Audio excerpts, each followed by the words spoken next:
اسلامی نظریاتی کونسل کے اجلاس میں دہشت گردوں کو دین اسلام سے خارج کرنے کا حکم دے دیا گیا ہے۔ اسلامی نظریاتی کونسل کا کہنا ہے کہ تمام مکاتب فکر کے علماء کرام نے متفقہ رائے دیتے ہوئے دہشت گردوں کو دین اسلام سے خارج قرار دے دیا ہے۔ اسلامی نظریاتی کونسل نے ملک میں اتحاد، رواداری اور ہم آہنگی کے لیے ضابطہ اخلاق جاری کر دیا ہے۔ ضابطہ اخلاق کے مطابق پیغام پاکستان قرآن پاک کی احکامات اور سنت رسول صلی اللہ علیہ وآلہ وسلم آئین پاکستان کے مطابق متفقہ دستاویز ہیں۔ یہ دستاویز ریاستی اداروں، یونیورسٹیز اور تمام مکاتب فکر کے تعاون سے تیار کی گئی ہیں۔ اسلامی نظریاتی کونسل کا کہنا ہے کہ پیغام پاکستان پر 1800 علماء دین نے دستخط کیے ہیں۔ حکومت، فوج، سیکیورٹی اداروں کو غیر مسلم قرار دینا اسلام کی تعلیمات کے منافی قرار دیا گیا ہے۔ ضابطہ اخلاق میں کہا گیا ہے کہ حکومت، فوج، سیکیورٹی اداروں کے خلاف کارروائی کرنا اسلام کی تعلیمات کے منافی قرار دیا گیا ہے۔ یہ فعل بغاوت کے مترادف اور اسلامی احکام و شریعت کے مطابق حرام ہے۔ تمام علماء کرام مسلح افواج کے ساتھ کھڑے ہیں۔ انہوں نے مزید کہا کہ قوم فوج پاکستان اور دیگر قانون نافذ کرنے والے اداروں کے ساتھ تعاون کا اعلان کرتی ہے۔ علماء کرام نے خودکش بمباری کو شریعت کی روشنی میں حرام قرار دے دیا۔ علماء کرام نے ریاستی اداروں پر زور دیا کہ وہ ایسے گروہوں کے خلاف کارروائی کریں۔ تمام تعلیمی اداروں کا مشن طلباء کی تعلیم اور تربیت ہے۔ اگر کوئی ادارہ عسکریت پسندی، نفرت، انتہا پسندی اور تشدد میں ملوث ہو تو ریاست کو اس کے خلاف کارروائی کرنی چاہیے۔ ضابطہ اخلاق کے مطابق ہر مسلک اور مکتبہ فکر کو تبلیغ کی آزادی حاصل ہے۔ کسی فرد، مسلک یا ادارے کے خلاف نفرت انگیز تقریر کی ممانعت ہے۔ کوئی عالم دین کسی کو غیر مومن قرار نہیں دے گا۔ یہ عدالت کا دائرہ اختیار ہے۔ پاکستان کی سرزمین دہشت گردی کے فروغ، تربیتی سرگرمیوں کے لیے استعمال نہیں کی جائے گی۔ پاکستان کی سرزمین دنیا کے دیگر ممالک میں کسی مذموم کارروائی کے لیے استعمال نہیں کی جائے گی۔ علماء کا یہ بھی کہنا ہے کہ انسانی اقدار اور اسلامی اخوت پر بنی اسلامی اداروں کا قیام وقت کی ضرورت ہے۔ اقلیتی برادریوں کو بھی مسلمانوں کی طرح حقوق حاصل ہیں۔ اقلیتوں کو اپنے مذہب کی تعلیم کے مطابق عبادت کی آزادی حاصل ہے۔ Loud speaker, T V channels وغیرہ پر نفرت انگیز تقاریر کی حوصلہ شکنی ہونی چاہیے۔ TTP 2007 میں قائم ہوئی،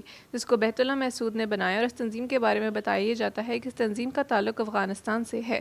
پاکستان میں دہشت گردی کے کئی واقعات میں اس کالعدم تنظیم نے اپنی ذمہ داری قبول کی ہے۔ اس تنظیم کے موجودہ لیڈر نور ولی محسود ہے۔ اس تنظیم کے لوگوں نے پاکستان میں بہت سے خودکش حملوں میں معیشت اور انسانی جانوں کو نقصان پہنچایا ہے۔